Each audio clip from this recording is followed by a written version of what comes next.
Please begin as soon as you're seated. Thank you. Years ago, I worked with Mark Gordon, who was from the Bay Area Coalition of Essential Schools. And Mark said, if it's predictable who's in your bottom quartile or your top quartile as a school district, you're not leading an equitable school system or providing a social justice platform for all children. To that end, North Shore is 22,000 students. We have a graduation rate of over 95%, which is, we think, an amazing statistic. What we realized is that that masks many students who are not being able to see their whole potential, as it was predictable who is in both our bottom and our top quartiles. Therefore, we brought Dr. Donna Ford from Vanderbilt University in to do a review of our highly capable program.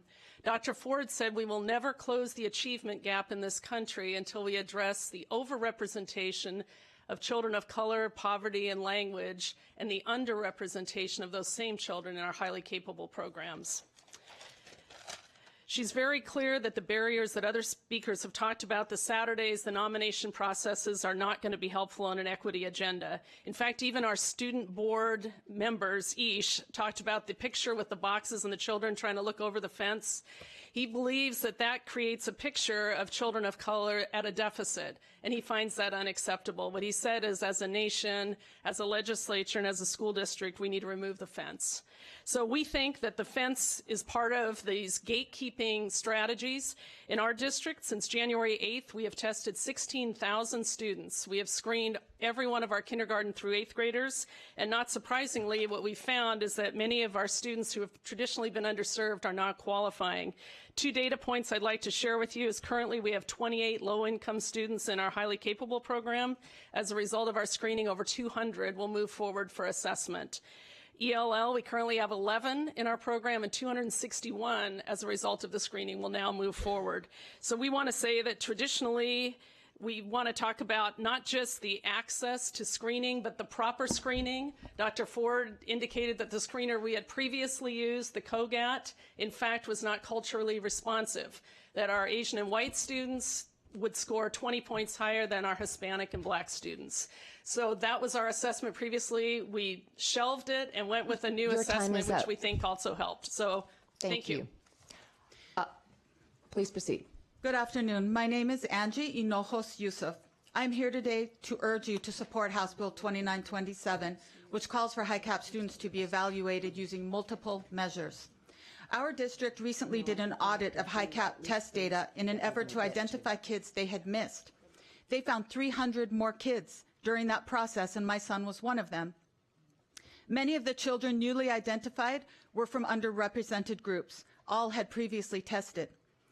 In a prior year, only 1 lower score out of 5 kept my son out of HiCap. He and many other students like him missed the opportunity to access material at his level and gain exposure to acceleration. With new leadership, our district is now on the forefront of policy making with equity in mind. But many of these policies are not even on the radar in districts across the state. Barriers exist. As a Mexican-American mother of 3 HiCap kids, I believe we must fulfill our obligation to all students, and that begins with the equitable practices in identification and evaluation. Thank you. Thank you. Do we have questions of this panel? Representative Johnson. Thank you, Madam Chair. In North Shore, is that correct? Yes. What is your percentage of minority students by breakdown, Hispanic, for example, and Black? We're 58% Caucasian, and our Hispanic population is roughly 13%.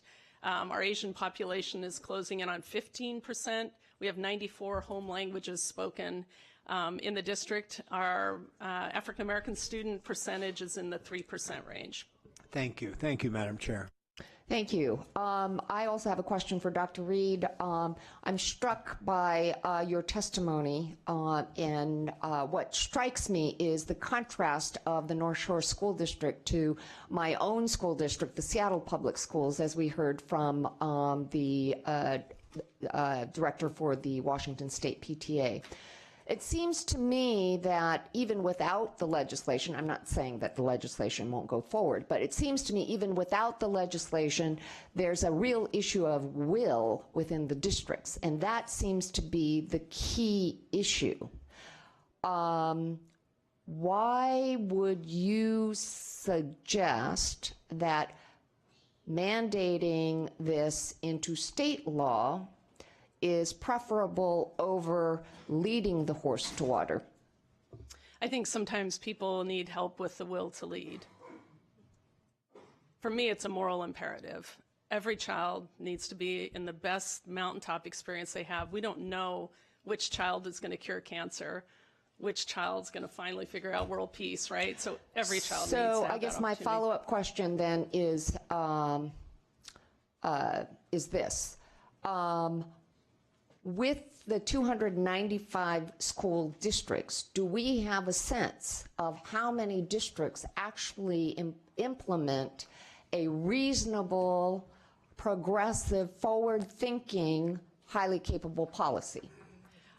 I think many districts need help with that, to be quite honest with you. I think there is often a pervasive feeling that... So you don't know how many? I don't. Okay, that's, okay. Representative Stone. Not enough. Thank you, Madam Chair. I guess anecdotally, would you say that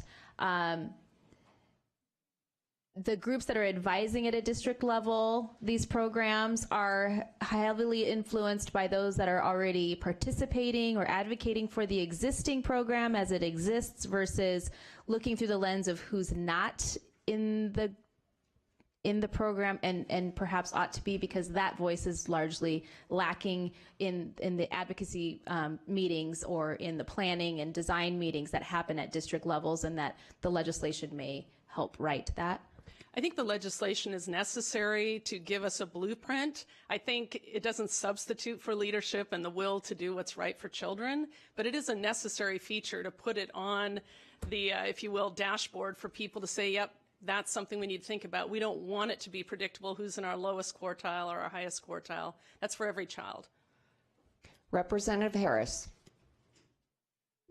Thank you, Madam Chair. So, Doctor, you did 15,000 students. Could I ask how you did that and what you felt that cost you? Not as far as dollars, but apparently it must have been time in school or at some point. I'm just interested in how the process, and just briefly, if you could, please. So January 8th, we began the Neglieri as an online assessment that is culturally responsive. It takes about 45 minutes.